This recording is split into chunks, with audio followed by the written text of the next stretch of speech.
Hola cinéfilos, bienvenidos a Más Placeres Culpables, el rincón donde exploramos el cine que nos hace pensar, sentir y por supuesto disfrutar. Hoy hablamos de una película que se estrenó ya hace casi un par de años, intrigante, tensa y llena de matices. Dejar el mundo atrás. El thriller apocalíptico dirigido por Sam Esmail y estrenado en Netflix. Vamos a profundizar en su atmósfera, su narrativa y sus interpretaciones, sin spoilers, pero te aseguro que cuando acabe este vídeo vas a querer verla, porque además está de plena actualidad. Y empezamos a continuación.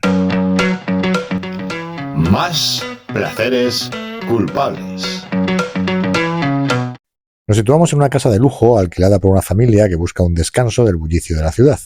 Lo que empieza como unas vacaciones relajantes se convierte en una experiencia inquietante cuando dos desconocidos aparecen en la puerta con noticias alarmantes.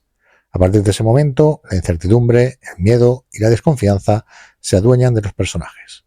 La película juega con nuestras percepciones y nos sumerge en un escenario donde la información es limitada y el peligro acecha en cada rincón.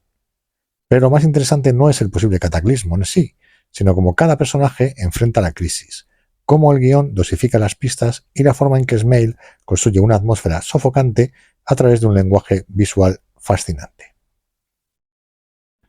Uno de los mayores aciertos de la película es el elenco. Julia Roberts y Ethan Hawke nos regalan interpretaciones llenas de matices, haciendo que su angustia se sienta auténtica. Y de nuevo, hago constar aquí mi pasión por Ethan Hawke, que es sin duda uno de los mejores actores de su generación. Mahershala Ali, por su parte, demuestra una vez más su capacidad de dominar cada escena con su presencia y su calma aparente, que esconde una gran tensión interna.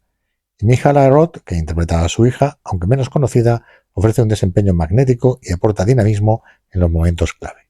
Cada actor entiende perfectamente la naturaleza de sus personajes. No son héroes, sino personas atrapadas en una situación que no comprenden. Y ese detalle es lo que hace que sus actuaciones sean creíbles y atrapantes. En cuanto a la dirección, aquí es donde Sam Esmail realmente brilla. Su dirección no se conforma con un enfoque tradicional. Juega con los ángulos, las perspectivas y el encuadre para transmitir tensión de forma visual.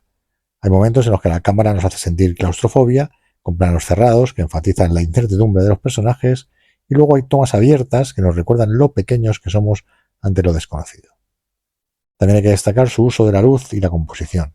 Esmail sabe cuándo crear una sensación de desasosiego sin necesidad de recurrir a grandes efectos. La ambientación está construida de manera inteligente, apoyada por pequeños detalles en el diseño de producción que refuerzan la sensación de inestabilidad y amenaza.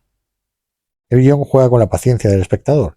No se nos dan respuestas inmediatas y la información llega de forma dosificada, obligándonos a cuestionarnos todo. Hay diálogos cargados de tensión, no por lo que se dice, sino por lo que no se dice. La película sabe cómo mantenernos al borde del asiento sin recurrir a golpes de efecto innecesarios.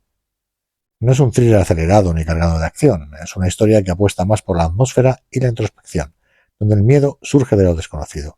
Y eso es lo que hace que esta película tenga un impacto duradero. Nos pone en el lugar de los personajes y nos hace preguntarnos qué haríamos nosotros si estuviéramos en su situación. Y hace muy poco, aquí en España, vivimos una situación similar con el gran apagón que duró más de 12 horas en muchos sitios y que nos hace temblar un poco al ver esta película. Sin duda, Dejar el mundo atrás es una propuesta interesante que destaca por su dirección, su atmósfera y sus actuaciones. Si bien su ritmo pausado puede no ser del agrado de todos, lo cierto es que la película logra sumergirnos en su mundo con gran eficacia. No es un thriller convencional y eso es lo que lo hace especial. Ahora bien, no es una obra maestra ni una película revolucionaria, pero es una experiencia que sabe cómo jugar con nuestra percepción y nuestra incomodidad. Si disfrutas de historias donde el misterio se construye poco a poco y la tensión se siente en cada escena, esta película tiene algo para ti.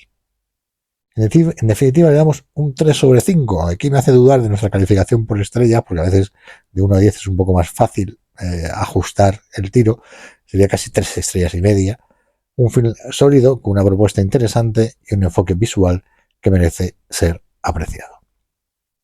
En resumen, Dejar el mundo atrás nos ofrece una visión única del thriller apocalíptico con una dirección inteligente y actuaciones que transmiten cada matiz del miedo y la incertidumbre. Es una película que te hace reflexionar tanto como te mantiene en vilo. Si te gustan las películas que juegan con tu percepción y construyen tensión de manera gradual, esta es una opción que deberías considerar. Y ahora quiero saber tu opinión. ¿Ya la viste? ¿Qué te pareció? Déjamelo en los comentarios. Y por favor, no olvides suscribirte a Más Placeres Culpables para ver más análisis y recomendaciones de cine y plataformas. Y si te interesa el género, te recomiendo echarle un vistazo a nuestro vídeo sobre Apartamento 7A. Así que, nada, lo dicho, suscribíos, dar me gusta, comentar, compartir, ayudarnos a crecer y nos vemos en el próximo vídeo. Más Placeres Culpables.